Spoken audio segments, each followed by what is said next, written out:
AP రాజధాని assigned భూములకు సంబంధించి జీవో జారీ వ్యవహారంలో ముఖ్యమంత్రి చంద్రబాబు, మంత్రి నారాయణకు హైకోర్టులో ఊరట లభించింది.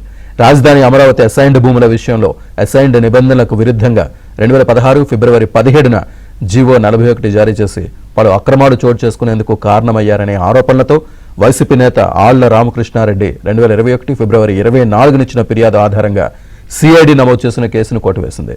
ఈ మేరకు హైకోర్టు న్యాయమూర్తి జస్టిస్ వై లక్ష్మణరావు బుధవారం కీలక తీర్పు ఇచ్చారు.